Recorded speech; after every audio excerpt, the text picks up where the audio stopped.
everybody, I'm Clayton, and cleaning out my parents' basement has really taken me back. I found old toys and games and clothes I used to wear, and boxes of video cassettes. Reminds me of the time when I used to work in a video store. Rewind! Whoa, I'm a teenager again! Totally rad!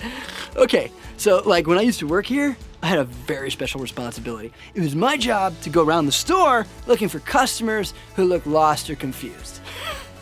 They're trying to find that movie that starred that guy who was in that other movie that one time. Oh, and it's set in the jungle. It was up to me to help them find what they were looking for. That's how I showed kindness. Now, kindness is showing others that they are valuable by how you treat them.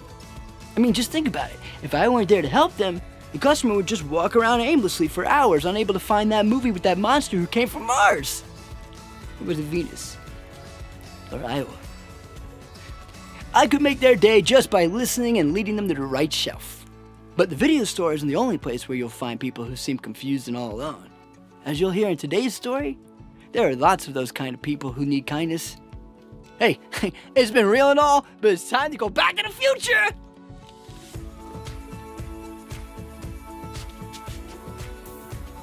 I'm stuck here?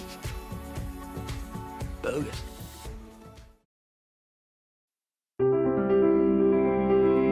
The Bible isn't just a book of random stories.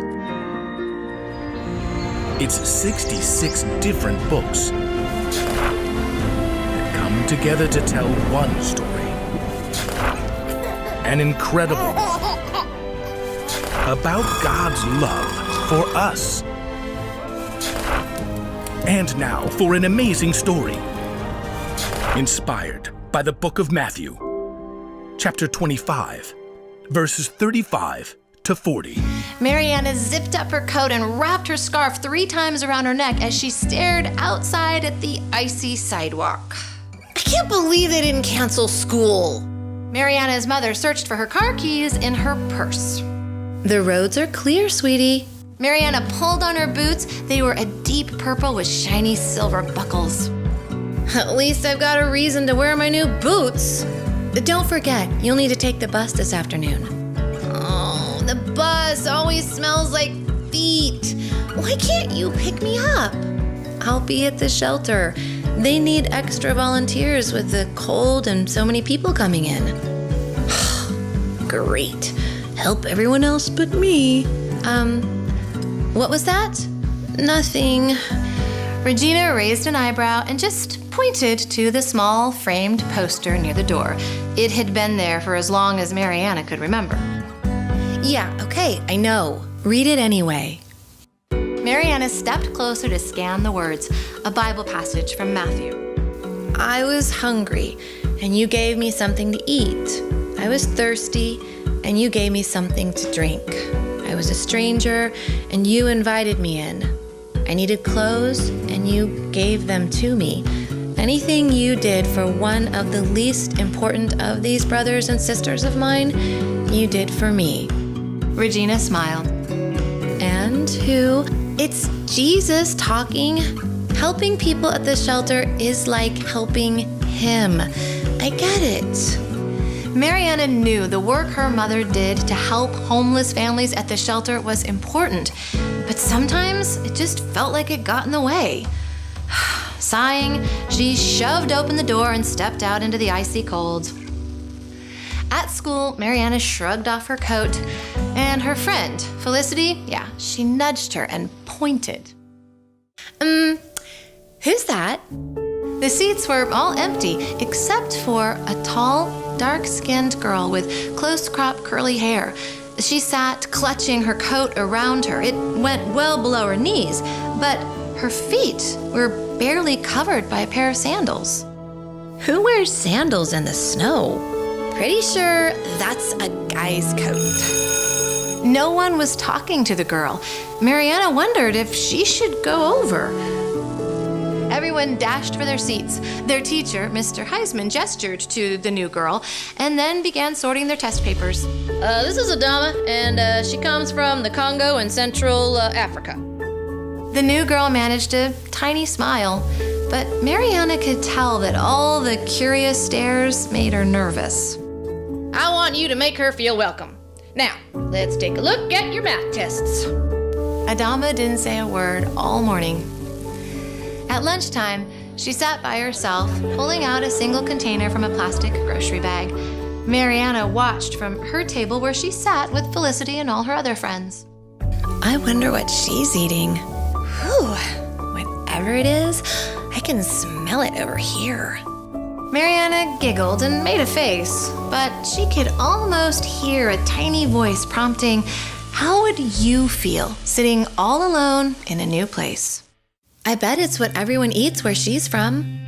Mariana had almost made up her mind to take her tray and go sit with Adama when, once again, filled with a bit of guilt and relief, she jumped up with the rest of her class and went to the gym. Miss Marks, the PE teacher, shooed everybody into the locker rooms. 4 minutes. I want y'all dressed out for volleyball and, Adama, right? Yeah. If you didn't bring gym clothes, just, take the bench, okay? Miss Marks herded all the students onto the court. All right, let's see you serve and return. Felicity, Mariana, you're up. As Mariana took her place, she noticed Adama sitting alone on the bench, looking a little lost. Hands up! Mariana glanced up to see Felicity's serve hurtling her way. She jumped, missed the ball, and rolled her ankle when she landed. Ow! Oh, ow! You okay? Yeah, fine. It's just, ow. Sit out for a minute. See how it feels. Mariana limped toward the bench as the class continued. She sat a few feet from Adama. Your ankle? It is hurt? Not bad. It'll be okay. I'm Mariana. I heard the other girls say it. That is a pretty name. Well, so is yours. It's different.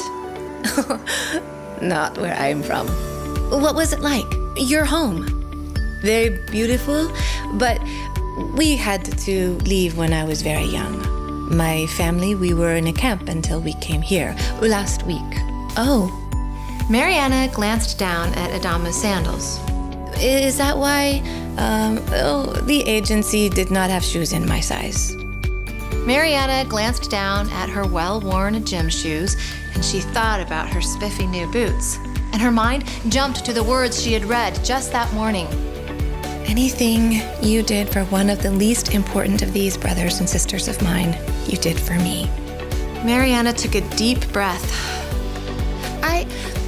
I've got a pair of boots in my locker you could have, brand new. I bet we're the same size. Oh, no, I cannot. Oh, please. They're perfect for the snow. Thank you. Mariana grinned, and Adama slowly smiled back. Later, when the girls were changing after class, Felicity raised her eyebrows as she looked at Mariana. Sneakers with a skirt. That's kind of weird. What happened to your boots? I have an old pair at home. Hey, you should talk to Adama. She's really cool. Mariana knew she wouldn't be able to get another pair of new boots this year, but it was totally worth it knowing Adama wouldn't have cold feet as she tried to adjust to a new home.